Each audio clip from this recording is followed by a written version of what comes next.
Queridos, quantos estão prontos para ouvir a palavra de Deus e para receber no seu coração? Então pega a sua Bíblia comigo, seja ela assim ou assim. Se você está com ela no seu celular, abre aí no aplicativo da Bíblia. Se você está com ela de forma física, pega ela assim e levanta, de preferência acima da sua cabeça, sinalizando que é a Bíblia, que Deus é mais inteligente do que você. Você crê que Deus é mais inteligente do que você? Eu creio que Ele é muito, muito, muito mais. Pai, eu quero te louvar e te agradecer, Senhor, pela tua palavra.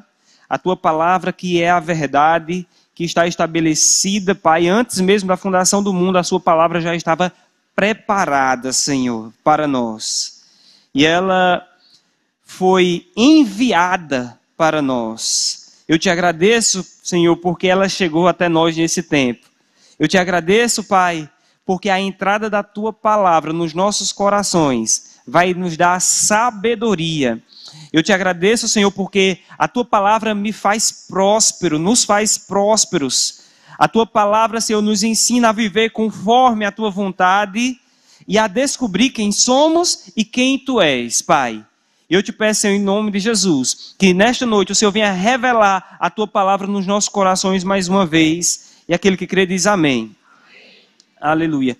Queridos, vamos para a terceira epístola de João. Só tem um capítulo. Está lá no finalzinho da Bíblia. Antes de Apocalipse. Na verdade, antes da carta de Judas. Terceira João. Eu quero ler com vocês o versículo 2. Se você abriu, diga amém. Então, 3 João, capítulo 2, está escrito. Eu vou ler aqui que vai ser mais rápido. Versículo 1, versículo 2, no caso, né? Diz: Amado, acima de tudo faço votos por tua prosperidade e saúde, assim como, diga assim como. Diga da mesma forma. Do jeitinho.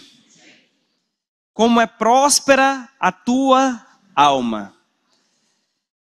Pois fiquei sobremodo alegre pela vinda de irmãos e pelo seu testemunho, diga testemunho da tua vida. Como tu andas na verdade. Não tenho maior alegria do que esta, a de ouvir que meus filhos andam na verdade. Diga, a verdade não é uma informação. A verdade é um caminho. Aleluia. Sabia, queridos, que algumas pessoas pensam que têm a palavra de Deus porque conhecem a informação da palavra. Ouviram o que está escrito na palavra. Mas a verdade não é uma mera informação. A verdade é um caminho. Jesus Cristo, ele falou: eu sou o caminho, a verdade e a vida. O caminho, a verdade e a vida. Você deve andar na palavra de Deus. Andar na verdade. Andar no que está escrito. Agora, você só anda na palavra que é revelada no seu coração. Enquanto as escrituras é apenas um conhecimento, uma informação na sua cabeça, é algo que é um pouco distante. Mas, quando esse conhecimento, ele se torna revelado no seu coração, é como se o caminho foi pavimentado e você agora pode andar nele. Alguém está entendendo isso? Você que está aí atrás, você está entendendo isso? Diga comigo, a verdade é um caminho no qual eu posso andar. Aleluia. Agora, se a verdade é um caminho, a mentira também é um caminho. E é um caminho que muitas vezes está paralelo, mas sentido contrário. A mentira também é um caminho e nós precisamos nos desviar da mentira andando na verdade. Sempre andando na verdade. Eu lembro quando eu era adolescente, tinha um colega que ele gostava de dizer: eu estou desviado. Ele era crente, eu aceitei Jesus para servir ao Senhor desde 10 anos de idade. E desde 10 anos de idade que eu sirvo ao Senhor Jesus, queridos. E foi a melhor escolha que eu fiz na minha vida, foi dedicar os meus anos para servir ao Senhor Jesus. Faz 28 anos que eu estou servindo a Jesus e quero servir até o dia que Ele arrebatar a igreja, porque eu acredito que esse dia está muito próximo. Está próximo demais. Então, esse meu colega, ainda ali na adolescência, dizia, eu estou desviado. E a gente dizia, pai, eu volto logo. Ele dizia, não, mas eu estou desviado dos caminhos maus. Pergunta a alguém para você, diga, você está desviado? Responda para ele, diga, sim e não. Não estou desviado da palavra, e sim, estou desviado das más obras. Diga para alguém para você, diga, irmão, você tem que se desviar. Se desviar dos maus caminhos. E se firmar na verdade da palavra de Deus. Cada dia se firmar na verdade da palavra de Deus. E quando você se firma na verdade da palavra, querido, aí você vai começar a desfrutar do que é o desejo do apóstolo João, o desejo inspirado por Deus do apóstolo João aqui para o nosso irmão Gaio. E ele diz, amado, deixa-me voltar aqui, versículo 2 diz, amado, acima de tudo, faço votos por tua prosperidade e saúde. Querido, nós vamos falar aqui um pouco hoje sobre uma chave muito importante para uma vida próspera. Diga próspera. Diga prosperidade.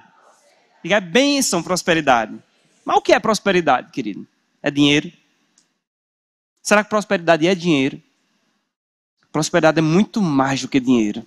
É um nível muito acima do dinheiro. Quem reduz prosperidade a dinheiro, quando escuta essa palavra prosperidade, os olhos ficam como o tio Patinha. O pessoal hoje não sabe mais o que é tio Patinha, não. 2 cifrões. E já fica pensando, vou ganhar dinheiro? Mas prosperidade é muito mais do que fazer dinheiro, né? Na verdade, não existe esse negócio de ganhar dinheiro. Só ganha dinheiro filho, né? Quem dá dinheiro é pai, né? Nós fazemos dinheiro através dos nossos trabalhos, amém? Então, existe uma capacidade em você de multiplicação, de geração de recursos. Existe uma capacidade em você de gerar algo superior a recursos, que chama-se riquezas. E riquezas é muito mais do que dinheiro. A riqueza, ela não sai do seu bolso, nem da sua conta bancária. A riqueza verdadeira, que está ligada à prosperidade, ela sai de dentro de você. A prosperidade, ela sai de dentro de você. E quando a prosperidade está saindo de você, ela tem o poder de atrair algumas coisas para você, como inclusive recurso financeiro. Finanças é um recurso, mas não é o único recurso. Então, ele diz aqui, eu faço votos por tua prosperidade e saúde, assim como, da mesma forma, do jeitinho que é próspero a sua alma ou a sua forma de pensar. Queridos, você nunca vai prosperar além da sua forma de pensar. A sua mentalidade. O que chegou na sua mente, queridos, vai determinar a forma de você agir. Você nunca vai pensar em algo que você não ouviu. Se você nunca ouviu, você não vai pensar. Você precisa ver e ouvir. Os seus pensamentos, eles são afetados também pelos seus sentidos físicos, mas também pelo seu espírito. Deus pode trazer comunicações no seu espírito que vai mudar a sua forma de pensar. Aleluia. Então, existem alguns meios pelos quais Deus pode acessar a sua mente. Os seus sentidos físicos, por exemplo, quem aqui já pensou em um elipsoide? Alguém já pensou no elipsoide? Ninguém, não acredito não. Uma pessoa ali, eu sabia que tinha alguém da minha área aqui. Um elipsoide, queridos, é simplesmente um elipse, um elipse é como se fosse um círculo oval, que você deu um 360 graus nela e gerou uma figura geométrica espacial chamada elipsoide. Para que quem ainda não conseguiu visualizar isso, eu vou facilitar para você. Pense numa melancia. A casca de uma melancia tem o formato de um elipsoide. Agora, quando eu falei melancia, você percebe que logo veio para sua mente? Por quê? Porque você já acessou esse conhecimento melancia através dos seus sentidos físicos. Seja de ver uma melancia, seja de tocar, pegar numa melancia, de ter ouvido falar, não só de ter ouvido falar, né? Mas você viu em algum canto. Alguns aqui usaram mais de um sentido. Não só viram, mas também usaram o paladar. Quando eu falo melancia, alguns aqui veem a melancia, outros podem sentir o sabor daquela melancia bem docinha no dia quente. Porque você já acessou pelos seus sentidos físicos. Então a sua mentalidade consegue compreender, você consegue pensar naquilo que um dia já chegou nos seus sentidos. Está comigo, queridos? Mas existe percepções espirituais que os seus olhos físicos não vão ver, os seus ouvidos físicos não vão ouvir, você não vai tocar, mas que são mais reais do que uma melancia. E estão disponíveis para você, porque você é um ser espiritual. Quando Deus criou Adão lá do pó da terra, e Deus soprou na narina de Adão o fôlego de vida, o ruach. Aleluia. Ao ponto da palavra falar, lá no livro de Jó, na verdade há um espírito no homem, e o sopro do Todo-Poderoso o faz sábio. Existe um espírito em você, e é o sopro de Deus, é o ruach de Deus, é por meio de uma conexão com o Espírito de Deus, que o seu espírito se torna sábio. Aleluia. Sabedoria, queridos, é algo que nós podemos crescer em sabedoria. Não em ter mais sabedoria, porque a plenitude da sabedoria já habita dentro do seu espírito, através do Espírito Santo. Quantos têm o Espírito Santo dentro? Diga, eu tenho o Espírito Santo dentro. Então, dentro de mim, há agora mesmo a plenitude de toda a sabedoria. Aquele que sabe todas as coisas já está dentro de você agora mesmo. Mas ele está no seu espírito.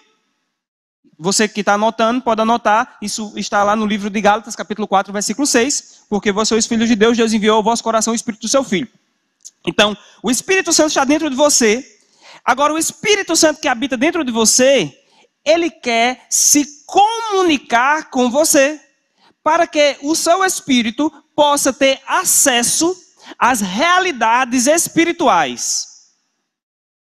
E quando o seu espírito tiver conexão com as realidades espirituais, você vai começar a ter facilidade de pensar nas coisas espirituais. A palavra fala que nós não devemos pensar nas coisas da terra, mas nós devemos pensar nas coisas do alto, aonde Cristo vive. Como é que eu vou pensar nas coisas do alto onde Cristo vive se eu não tiver uma imagem dessas coisas? E como eu vou ter uma imagem das coisas do alto onde Cristo vive se não for revelado no meu espírito? Aleluia. O Senhor quer revelar coisas no seu espírito. O Senhor quer falar com você. O Senhor tem interesse que o céu seja mais real para você do que a terra. Algumas pessoas não entenderam isso. Eu vou falar para quem está lá atrás. Ei, o Senhor tem mais interesse que o céu seja mais real para você do que a terra. E quando o céu for mais real para você do que a terra, você vai valorizar mais as coisas de lá do que as de cá. Aleluia. O que é uma igreja carnal? O que é uma igreja carnal? Uma igreja carnal é uma igreja que considera mais as coisas da terra do que as do céu. Pastor, eu pensei que uma igreja carnal era uma igreja mentirosa, era uma igreja que andava em todas as obras da carne lá de Gálatas capítulo 5. Sim, essa igreja pode ser que esteja andando. Mas mesmo que não esteja andando naquelas obras da carne, ela ainda assim, ainda pode ser carnal. A igreja que anda naquelas obras da carne é carnal. Mas, pastor, mas eu não vivo invejando, eu não vivo mentindo, eu não vivo, em bebedices, glutonarias, em invejas. Eu não vivo nessas coisas, nem nas porfias, nem coisas semelhantes a essa. Eu não vivo, fazendo grupinho aqui, meu grupinho é melhor do que todo mundo. Eu não vivo nessas obras da carne. Eu já deixei essas coisas. Sim, mas por que você deixou? Pergunta alguém para você, diga, por que você deixou as obras da carne? Vamos só lá, querido, eu nem ia falar sobre isso, mas não sou eu que quero falar aqui. Vamos para Gálatas capítulo 5. Essa é uma boa pergunta, eu nunca fiz para a igreja essa pergunta. Por que você deixou as obras da carne? Olha só, versículo 17, Gálatas 5:17, diz, porque a carne milita contra o espírito e o espírito contra a carne, porque são opostos entre si, para que não façais o que porventura seja do vosso querer. Mas se sois guiados pelo espírito, não estáis sob a lei. Ora, as obras da carne são conhecidas. Diga, as obras da carne são conhecidas. Não é nada estranho. Eu vou falar algumas coisas aqui e ninguém vai dizer, é algo conhecido. As obras da carne são conhecidas e são. Prostituição. Alguém já ouviu falar de prostituição? Ninguém ouviu falar de prostituição aqui? Quem já ouviu falar de prostituição aqui? Diga, prostituição é conhecido e é obra da carne. Impureza. Alguém já ouviu falar de impureza? Seus olhos precisam ser puros. Onde é que você está olhando? Impureza, lascívia. Alguém já ouviu falar sobre lascívia? Idolatria. O que é idolatria, queridos? Pastor, idolatria é adorar a imagem. Queridos, idolatria é qualquer coisa que você colocar no lugar de Deus. Se você colocar qualquer coisa no lugar de Deus, pode ser seu filho, pode ser o seu trabalho, pode ser o seu carro, pode ser a sua casa, pode ser você mesmo, pode ser o seu orgulho, vaidades. Qualquer coisa que você coloca no lugar de Deus é idolatria. Deus tem que ser o centro da sua vida. Não existe nenhum substituto entre você e Deus. Você não pode ter nada entre você e Deus. O único mediador entre Deus e os homens é Jesus Cristo, que é Deus. Está comigo, queridos? Então não coloque nada no lugar de Deus. Voltando aqui. Versículo 20.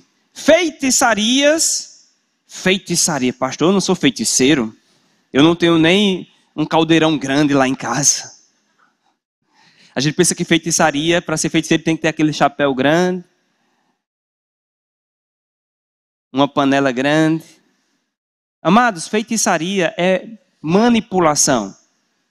Quando você está querendo manipular pessoas, a vontade das outras pessoas, para que elas façam a sua vontade, isso é feitiçaria.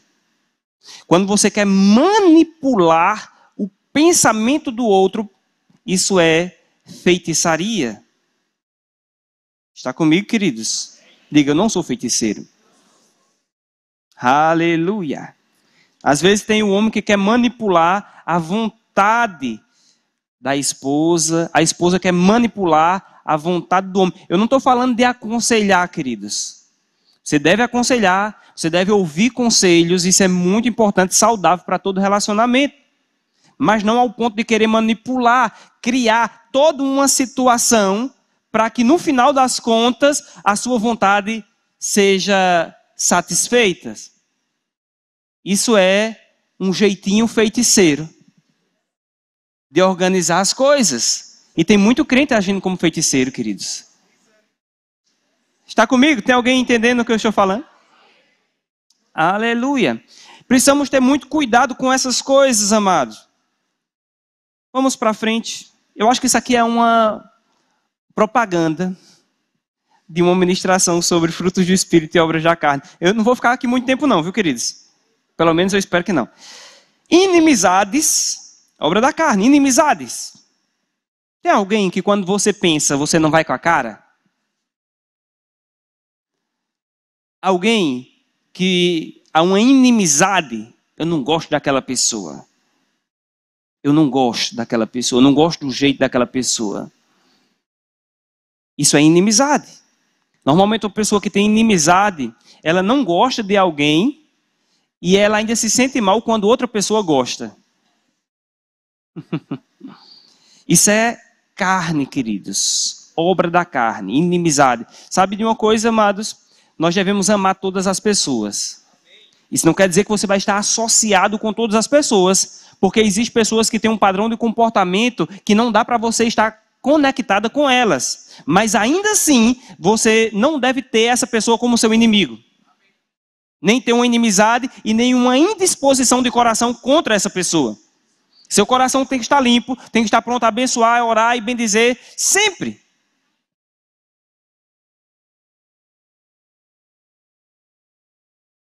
Inimizades, porfias, ciúmes,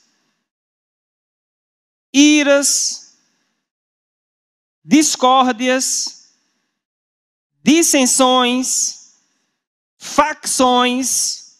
É muita coisa, a gente teria que parar aqui o tempo todo. Imagina, discórdia. Tem gente, amados, que tudo gera discórdia. Por qualquer coisa, você tem que gerar uma discórdia. Não, eu não concordo com isso. E aí começa a confusão. Sabia que muitos casamentos estão sofrendo com discórdia? Por quê? Você está lá e a esposa fala algo, você, não, eu não concordo. Aí a esposa vai colocar os seus argumentos, eu vou colocar. Isso já aconteceu comigo várias vezes. Quase toda semana. E alguém tem que cessar a discórdia. Porque você está passando e diz, olha aquele carro, está ligeiro demais. Aí o outro, não, acho que ele não está tão ligeiro assim. Não, ele deve estar com alguma coisa. O outro, não, mas não deveria estar. Aí começa uma confusão, uma discórdia, porque um pensa de uma forma, o outro pensa do outro, e nenhum quer abrir mão da sua forma de pensar em relação àquilo. E tem que sustentar, tem que vencer aquela batalha. Diga para alguém perto de você, diga, ei, você não tem que enfrentar toda a batalha. Diga para ela assim, ó, nem toda batalha é para você. Diga mais uma vez, diga, ei, preserva a sua energia. Pare de ficar a discordar de tudo. Ah, mas eu não concordo. Mas tudo bem, eu não concordo. Mas também eu não vou gerar uma discórdia por causa disso. Está comigo, queridos? Não vou gerar uma dissensão, uma confusão. Sabe aquelas pessoas que por causa de um copo d'água fazem uma tempestade? Não, mas eu sou assim. Você não é assim. A palavra de Deus está dizendo como você é.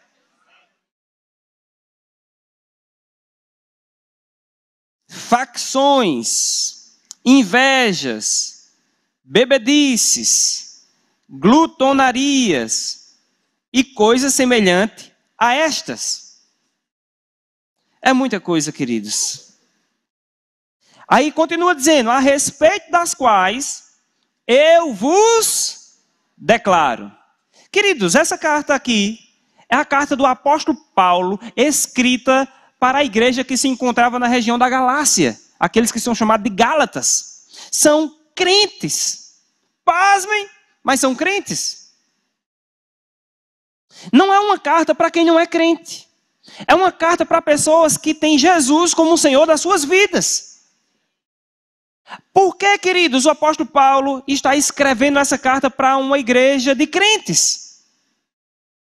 Porque, queridos, a palavra de Deus, ela nos educa. Quando você entrega a sua vida para servir ao Senhor Jesus, algo sobrenatural aconteceu imediatamente, instantaneamente no seu espírito. Você passa a ser uma nova criatura. Aleluia! Os seus pecados foram completamente perdoados, lavados no sangue do Cordeiro. Se ainda não foi, ainda pode ser. Se ainda não aceitou Jesus, ainda pode aceitar ainda nesse culto. Isso vai acontecer instantaneamente no seu espírito. Mas a sua mente, a sua mentalidade, a sua forma de pensar, ela não muda pela ocasião do novo nascimento. Não, você vai precisar trabalhar na sua forma de pensar. E para você mudar a sua mente, você precisa acessar agora a sua nova realidade. Então, por isso que o apóstolo Paulo está aqui, apresentando para a igreja como é que elas devem proceder de agora em diante. Não na sua força, mas por causa de uma graça de Deus que está sobre a sua vida.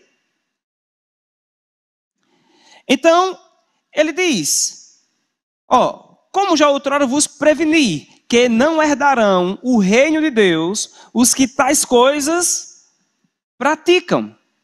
Então, se eu praticar qualquer obra da carne dessa, queridos, eu não vou herdar o reino de Deus. Mas, pastor, o senhor não acabou de dizer que se aceitar Jesus? Sim, se eu aceitar Jesus, o meu espírito, ele nasce de novo. E agora eu tenho a graça de Deus disponibilizada para me ajudar a deixar essas obras da carne e viver o padrão celestial. Está comigo, queridos? Mas, se eu aceitar Jesus e desejar continuar vivendo de acordo com o velho homem, então a palavra já está me prevenindo que o reino de Deus eu não vou herdar. E isso é muito sério. E alguém precisa falar isso. Aleluia. Porque, queridos, existe um espírito de engano hoje que está na terra. O espírito de engano está na terra. O espírito do anticristo já está na terra. Ele não vai vir não, querido. O espírito do anticristo já está na terra. Pastor, como é que o senhor está dizendo isso? A palavra de Deus já disse. O espírito do anticristo já está na terra e ele está enganando pessoas. Então, pastor, mas nós não somos salvos pela graça? Sim. E a mesma graça, queridos, que nos salva, ela nos capacita agora a andar segundo a palavra.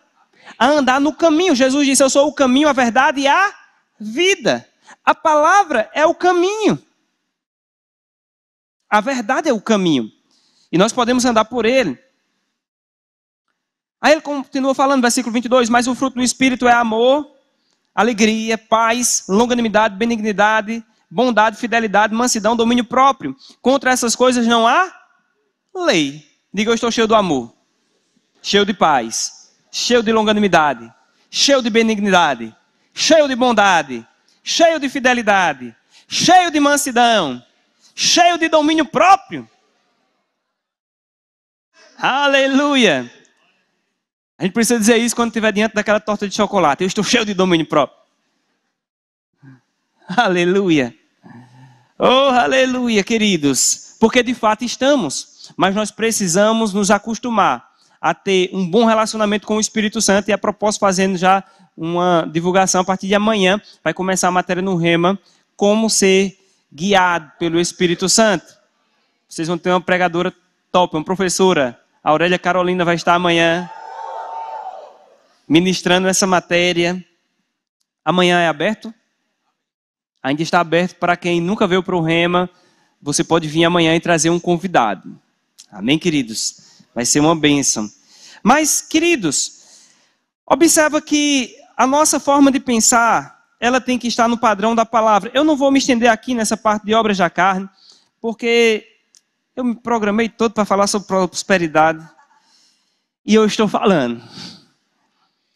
Eu estou falando, queridos, porque tem um texto, e esse texto o Senhor colocou no meu espírito para ser um dos textos áureos para hoje.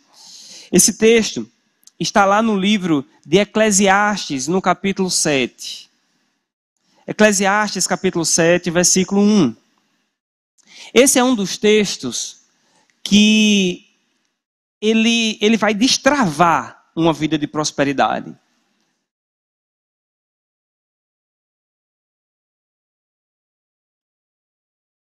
Eclesiastes capítulo 7, versículo 1, está escrito: melhor é a boa fama do que um unguento precioso. Está assim na sua Bíblia. E o dia da morte melhor do que o dia do nascimento. Sabe, queridos, quando nasce uma criança, é um dia bom? É um dia feliz? É um dia muito feliz. Mas a palavra está dizendo que o dia da morte é melhor do que o do nascimento. Como assim, pastor? O dia da morte é um dia de luto, um dia de tanta tristeza. Mas, meu irmão, em primeiro lugar, quando você está servindo ao Senhor Jesus, a morte, ela não é o fim para você. Aleluia. Em primeiro lugar, a morte, ela nem vai determinar a sua condição eterna, nem a condição do seu corpo. Ah, mas agora vai voltar ao pó, mas não vai permanecer lá, queridos. Primeiro, você é um espírito. Você tem uma alma, você habita em um corpo. A morte, ela afeta, a princípio, o seu corpo físico, mas esse corpo, ele é uma semente. A palavra fala que o nosso corpo é como uma semente. Se nós semearmos o nosso corpo aqui na terra, nós vamos colher o corpo incorruptível. E se você semear o corpo corruptível, que é esse corpo, que pode se corromper, você vai receber da parte do Senhor um corpo incorruptível. Então a gente precisa semear esse. Como? Servindo ao Senhor de todo o coração, como falei semana passada, apresentando ao Senhor os nossos membros como instrumento de justiça. Então, olha só o que a palavra está falando. Vale mais o bom nome do que o unguento precioso. Sabe, queridos, esse unguento precioso, você pode ver isso por dois lados. Um lado, você pode imaginar como o perfume naquele tempo. Lembra quando Jesus, ele estava na casa, e chega uma mulher e derrama o vaso de alabastro, quebra o vaso de alabastro e derrama o perfume que estava lá e lava os pés de Jesus, enxuga com seus cabelos. Você lembra disso? Aquele perfume, a palavra fala que ele era um unguento preciosíssimo. Ao ponto da Bíblia dizer que aquele perfume que foi usado para lavar os pés de Jesus, ele valia equivalentemente ao preço de 300 denários. Cerca de um ano de trabalho. Um ano de trabalho, imagina um ano de trabalho seu para comprar um perfume. E aquela mulher lavou os pés de Jesus com ele. É muito dinheiro, queridos. Um trabalhador normal recebe em média de R$100 por dia. Um diarista. Tem gente que recebe muito mais do que isso. Tem outros que recebem menos, mas vamos colocar um diarista. Recebendo em torno de R$100 por dia, queridos. Um ano de trabalho seria R$30 mil nos dias atuais. Se recebesse a metade, seria R$15 mil. Mas a palavra está dizendo que vale mais um bom nome do que o unguento precioso. Ou seja, o seu nome tem valor. Agora, por outro lado, queridos, o unguento também tipificava a unção. A unção. O poder de Deus sobre uma pessoa. Aquela pessoa ungida, cheia de dons. E a palavra está falando que um bom nome vale mais do que o unguento. E tem gente, queridos, que está buscando muito a unção de Deus, mas está esquecido do seu nome. Eu ia pedir para você perguntar a quem está do seu lado, como está o seu nome? Mas eu não vou pedir para você fazer isso para evitar qualquer indisposição, porque eu falei que não deve haver nenhuma inimizade. Mas, querido, o seu nome é muito importante. E o Senhor está interessado. O Senhor está interessado que as pessoas de fora olhem para você. E quando você for passando na rua, distante, a pessoa olha e diga: lá vai um homem de Deus. Lá vai uma mulher de Deus. Aquela pessoa é uma bênção. Não é perto de você não, queridos. É longe. Sabe, queridos, não é no dia do seu nascimento, não. É no dia da morte. As pessoas dizem: esse aí era um homem de Deus. Essa aí era uma mulher de Deus. Esse aí viveu para agradar o Senhor. Aleluia. Esse aí foi fiel em tudo que disse. Esse aí falou e cumpriu. Esse aí comprou e pagou. Aleluia. Diga, Deus é bom. Sabe, queridos, quando eu chamo uma pessoa para fazer parte da nossa equipe ministerial, inclusive hoje pela manhã nós tivemos uma reunião abençoada, tomamos café juntos e depois falamos a respeito das coisas do Senhor, oramos por vocês. Quando eu chamo alguém para fazer parte da minha equipe mais próxima, a primeira coisa que eu olho não é se a pessoa prega bem. Eu não estou interessado em primeiro lugar nisso. Eu não quero saber em quantas línguas ela conhece a palavra de Deus. Não é isso o primeiro. A primeira coisa que eu quero saber é se você compra e paga. A segunda coisa que eu quero saber é se você, não necessariamente nessa ordem, é se o marido cuida bem da esposa e dos seus filhos. Se está disposto a servir. E o que as outras pessoas falam a respeito dele. Não é se falou no passado, é se fala hoje. Como está a sua vida hoje? Porque, queridos, já chegaram pessoas aqui na nossa igreja dizendo, pastor, quero conversar com o Senhor. E chegou no gabinete e disse, pastor, eu tenho dons, eu já pastoreei, tenho um chamado pastoral. E eu estou aqui disponível para servir nessa igreja. E eu perguntei para ela, como é que está a sua casa? Como é que estão as suas contas? Não estou falando da pessoa ser rico não, queridos. Muito dinheiro, porque todo mundo é rico, amém? Todo mundo tem Jesus no coração, né? Diga, pobre é o cão. Mas eu pergunto, você está comprando e pagando? Como é que está a sua esposa? Você está cuidando da sua esposa? Como é que estão os seus filhos? E alguns deles, queridos, não passaram nesse crivo. E se não passou nesse crivo, eu não vou nem fazer uma avaliação doutrinária. Está comigo, queridos? Isso é muito importante, queridos, porque vale mais um bom nome do que um unguento. Sabia, queridos, hoje em dia existe uma geração indo atrás de ministros ungidos. E é interessante que atribui um homem ou uma mulher de Deus pela forma dele falar, pela forma dele pregar, pelos dons que se manifestam. Mas Jesus, ele falou que naquele dia chegaria alguns para ele e diziam, Senhor, Senhor, eu preguei no teu nome, e no teu nome eu expulsei enfermos, eu expulsei demônios, eu curei enfermos. Ele não expulsou os enfermos, né? Curou os enfermos e expulsou os demônios. E começou a falar as coisas que fez. E Jesus falou para eles. Jesus não questionou essas obras. Mas Jesus falou para ele, olha, aparta de mim porque eu nunca te conheci. Então não é o que eu faço, queridos. É quem eu sou. Quem já viu aquela frase? Quem você é na fila do pão? Mas eu te pergunto, quem você é no trono da graça? Quem você é no trono de Cristo? Você é conhecido do Senhor? Ele te conhece de verdade? Quando as pessoas querem falar de Jesus para você, você diz, mas eu conheço Jesus. Mas, e eu te pergunto, e Jesus te conhece? Porque evangelho, amado, não se trata simplesmente de conhecermos a Cristo, e sim de Cristo também nos conhecer.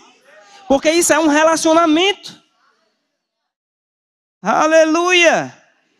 O Senhor está te chamando para um relacionamento com Ele. O Senhor está te chamando para um caminho.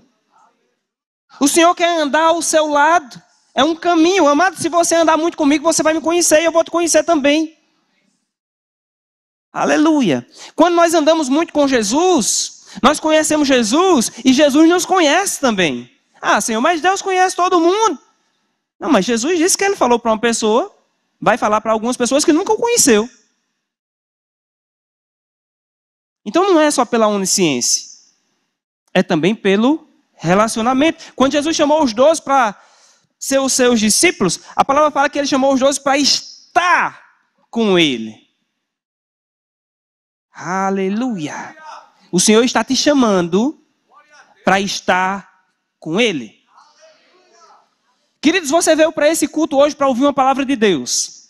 Eu tenho certeza que você veio para aqui para ouvir uma palavra de Deus e há um interesse no seu coração que Deus fale com você. E se você me julga que sou homem de Deus, eu estou dizendo para você que o Senhor está te chamando para um relacionamento com Ele. Ele quer aplanar as tuas veredas. Aleluia. Vamos para frente, queridos. Então, uma boa fama é melhor do que um unguento precioso. Sabe, amado? Você pode dizer, mas eu comprei e não paguei. Eu falei mal. Eu dei nó cego no trabalho. A minha fama não é muito boa. Mas o Senhor é poderoso, queridos, para começar a reverter esse quadro na sua vida. Aleluia. Sabe, a palavra fala sobre um homem que era inútil, mas passou a ser útil para o Senhor. Qualquer dia nós vamos falar mais sobre ele, mas não vai ser hoje. Eu quero ir com vocês para mais um ponto aqui, que está lá no livro de 2 aos Tessalonicenses, na verdade é a carta, segunda carta à igreja de Tessalônica, capítulo 3. Eu estou te ensinando a uma vida de prosperidade, meu irmão. E talvez seja de uma forma que você nunca ouviu antes. Mas se você considerar aquilo que você está ouvindo aqui, você vai começar a entrar em uma vida que você vai ter uma estabilidade que nem o dinheiro pode te dar. Mas que até o dinheiro vai chegar também, os recursos vão chegar. Uma estabilidade em todas as áreas, emocional, financeira, no seu relacionamento, você e a sua esposa. Aleluia. Sabe, queridos, quinta-feira eu e a minha esposa estávamos em João Pessoa. E em João Pessoa, estávamos lá na orla de Cabo Branco. E de repente chega uma pessoa que é um guia turístico. E começa a falar das belezas daquela região. E o guia turístico, um bom vendedor, falou de muitas coisas. E ele disse que tem uma praia lá chamada Praia do Amor. Praia do Amor. E ele disse que essa praia, ela é reconhecida porque tem uma pedra lá em forma de coração. E ele disse que reza a lenda que naquela pedra era o local onde os índios antigos celebravam o casamento. E reza a lenda que quem passasse por o casal que passasse por aquele coração, nunca mais iria se separar. E eu fiquei pensando, esse homem, eu não sei se ele, com esse discurso, ele vai levar muita gente para lá, não. Porque eu não sei se todos os casais hoje estão interessados a viverem até o fim.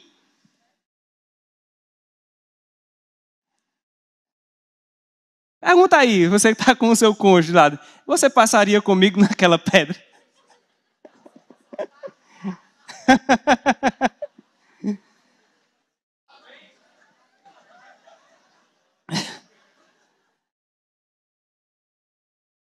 Sabe, queridos, isso é sério, queridos.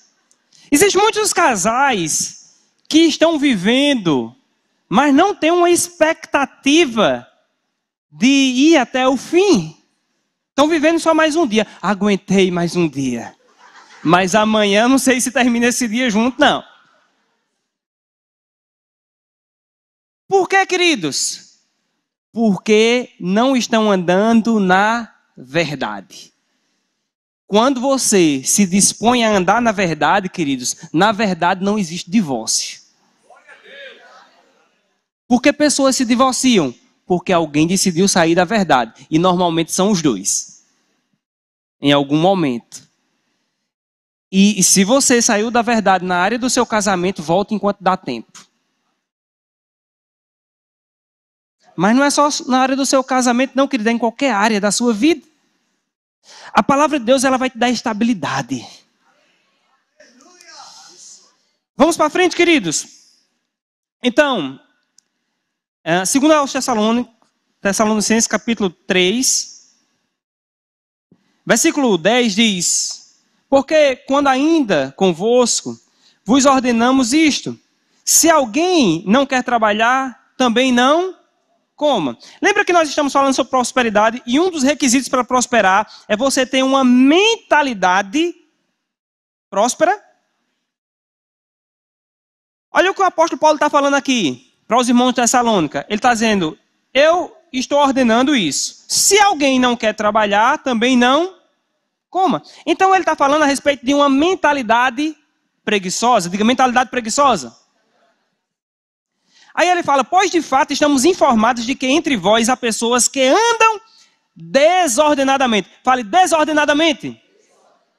Ou seja, fora de ordem. Desordenadamente. Não trabalhando. Então não trabalhar é desordem. Agora não é só estar desempregado, querido. É não querer trabalhar. É aquela pessoa que não gosta do trabalho. Que tem alergia ao trabalho. Eu não gosto de trabalhar não. Por quê? Porque dá trabalho. Não trabalhando, antes se intromete na vida alheia. Sabe, amados, pessoas que estão se intrometendo muito na vida dos outros, é porque está sendo negligente com a sua obra. Alguém que tem tempo para estar falando da vida dos outros, é alguém que deveria estar fazendo algo produtivo e está deixando de fazer. Então, quando alguém vier falar algo mal da vida dos outros, diga para essa pessoa: não tenho tempo para ouvir, porque Deus tem algo produtivo para eu fazer.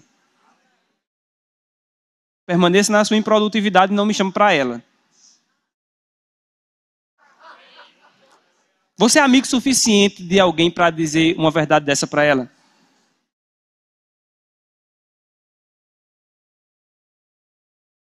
A palavra fala que fala sobre as feridas feitas pelo amigo. As feridas feitas pelo amigo são boas, amado. Tem palavras que o amigo fala para você, quando é amigo de verdade, que ela entra, parece que está ferindo, mas não está ferindo, está fazendo uma cirurgia. Está removendo tumores que poderiam te matar. E muitos desses seus amigos é a sua esposa, seu marido. Eu pergunto aqui para o marido: sua esposa já fez alguma ferida em você? Não, em mim já fez muitos. Para você, eu vi que alguns irmãos ficaram com dúvida. Eu acho que a ferida foi no braço. Ei, ela não estava querendo te matar, não. Ela estava querendo te preservar.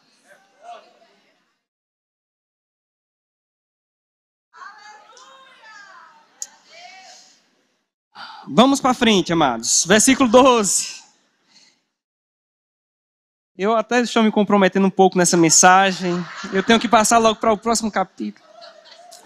Vamos para o versículo 12. Diz: olha só. A essas pessoas que não querem trabalhar e têm tempo para se meter na vida dos outros. Se intrometer na vida dos outros. Diz: a elas, porém, determinamos e exortamos no Senhor Jesus Cristo, que trabalhando tranquilamente comam o seu próprio pão. E vós, irmãos, não vos canseis de fazer o bem. Olha só o que diz o 14. Caso alguém não preste obediência à nossa palavra, ou seja, caso alguém não obedeça a palavra que eu estou falando, dizer, aquele que não quer trabalhar, começa a trabalhar e coma o seu próprio pão. Caso alguém não preste obediência a essa palavra, a nossa palavra, dada por esta epístola, notai-o. O que eles dizem? Ó? Fica de olho nesse cara. Notai-o. Nem vos associeis com ele, para que fique envergonhado. Todavia, não o considereis por inimigo, mas adverti-o como a irmão. Está comigo, queridos? Ele está dizendo, preste atenção nas pessoas que não querem trabalhar. Sabe, queridos, infelizmente, eu já vi pessoas dentro da igreja assim, não quer trabalhar e quer se encostar em uma assistência social da igreja. Quer se encostar em um irmão da igreja que tem mais recursos, que trabalha. Não para aprender a trabalhar, não para aprender a ter crescimento, e sim para ser um sanguessuga dessa pessoa. E sim para sugar os recursos dessa pessoa. para sobreviver às custas do que está trabalhando.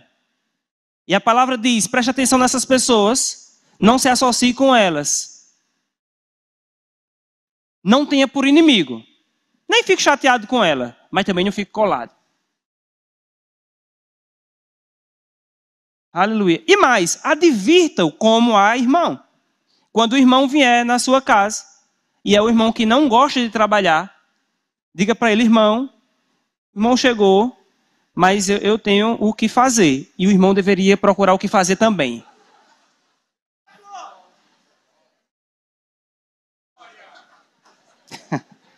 É sério, queridos. E é bíblico. Você precisa ter coragem de falar, porque se você advertir a esse irmão, ele vai poder se ajeitar. Você sabe por que tem muito sanguessuga? Porque tem muito hospedeiro. Não seja nem sanguessuga, nem hospedeiro. Seja irmão, seja amigo, seja leal. Agora, às vezes, um amigo pode precisar de uma ajuda, de uma força, querido. Você sabe se essa pessoa é trabalhadora ou não. Você sabe se é uma situação que a pessoa está precisando de ser levantado. Não é porque o irmão caiu, está com necessidade, que você vai dizer, não, esse irmão está desempregado, vou deixar de lado, não. Não é isso que eu estou falando. Eu estou falando, querido, a gente prestar atenção e não deixar que pessoas fiquem desordenadas no nosso meio. Às vezes é na sua empresa. Amados, eu me lembro de uma vez, estava tendo uma obra na igreja. E essa obra era uma reforma grande da fachada da igreja, no outro prédio ainda. E é interessante que a empresa que tinha contratado as pessoas, contratou um pedreiro e 2 ajudantes. Eu cheguei de carro, fui abastecer num posto de gasolina que ficava em frente à igreja. Quando eu fiquei lá, eu prestei atenção e eu vi que tinha o pedreiro trabalhando, um ajudante lá colocando massa, se esforçando, e o outro ajudante estava sentado na sombra e ainda tirando onda dos que estavam trabalhando. Aí eu comecei a prestar atenção. Como era o comportamento dessa pessoa na frente do patrão? Quando o patrão chegava, parecia que ele era o mais trabalhador dos 2. Ele era rápido para trabalhar, para fazer as coisas. Sabe, era para servir no patrão tudo. Quando o patrão ia embora, ele ia lá, sentava na sombra e ainda ficava tirando onda dos que estavam trabalhando. Sabe, queridos, tem muita gente assim, trabalhando bem à vista do seu patrão. Isso é uma mentalidade carnal, porque só está considerando o que está vendo e não está considerando aquele que está vendo em todo o tempo. Sabia que o Senhor te vê em todo o tempo, quando o seu patrão está perto de você, quando ele não está perto de você, e a palavra fala que tudo que nós viermos a fazer, seja algo aparentemente natural ou espiritual, nós devemos fazer como se fosse para o Senhor. Aleluia, sabendo que Ele nos recompensa. É o Senhor que nos recompensa por tudo aquilo que nós estamos fazendo, meu irmão. Então, amado, o crente, ele não pode ser preguiçoso. O crente precisa ser trabalhador, aguerrido, disposto, diga eu sou disposto, ousado como um leão. Aleluia. Glória a Deus. Eu gostaria de chamar o Ministério de Música aqui. Oh, Deus maravilhoso. Eu acho que seu patrão gostaria de saber que no domingo você está ouvindo essa palavra. Talvez ele até ofertasse na nossa igreja. Rapaz, eu vou dar uma oferta boa àquela igreja, porque ela está fazendo um bom trabalho nessa cidade. Aleluia. Sabe, em Provérbios capítulo 6, versículo 6 diz: vai ter com a formiga ao preguiçoso, considera os seus caminhos e ser sábio. Em 1 Tessalônica,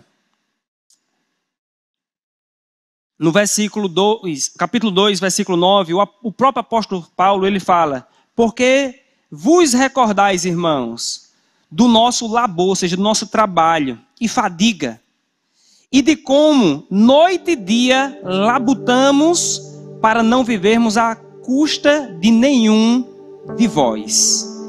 Vos proclamamos o evangelho de Deus. Vós e Deus sois testemunha do modo porque piedosamente, justa e irrepreensivelmente procedemos em relação a vós outros que credes. O apóstolo Paulo, queridos, ele tinha todo o direito, por tudo o que ele fez, de viver à custa dos irmãos. E nem seria algo pesado, mas ele mesmo decidiu: eu vou trabalhar, porque eu não vou viver à custa desses irmãos. Está comigo, queridos? Algumas pessoas pensam que ministério é um lugar de meditação. Mas ministério não é um lugar de meditação. Ministério é um lugar de trabalho. E eu quero falar aqui para pessoas que são chamadas no ofício ministerial de pregar a palavra. Seja pastor, seja ministro. Ministério não é um lugar de contemplação ao Espírito Santo e não fazer nada.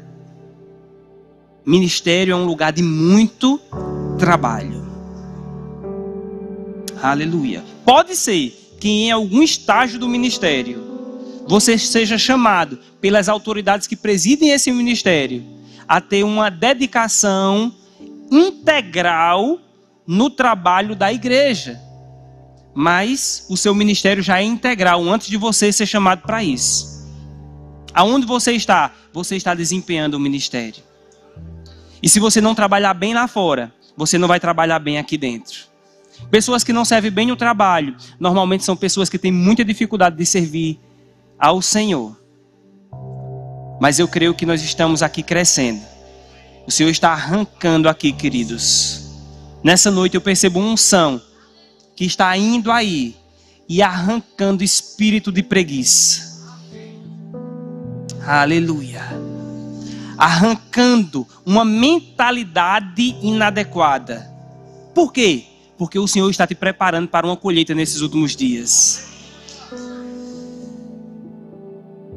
Provérbios 10:4 diz que o que trabalha com mão displicente empobrece. Há uma versão que diz: o que trabalha com mão remissa empobrece, mas a mão dos diligentes vem a enriquecer. Se o Senhor está te ensinando a ser diligente, é porque Ele não tem problema que você também venha enriquecer financeiramente. Diga para alguém perto, diga: ei, Deus não tem problema que você seja rico, cheio de dinheiro, abastecido, abastado financeiramente. Aleluia. Você pode ter muito, mas nunca vai ser para dar o preguiçoso. Deuteronômio capítulo 28, eu quero que você fique de pé. Deuteronômio capítulo 28, versículo 8. Está escrito: o Senhor mandará que a bênção esteja contigo nos teus celeiros e em tudo o que puseres a tua mão, e te abençoará na terra que te der o Senhor teu Deus.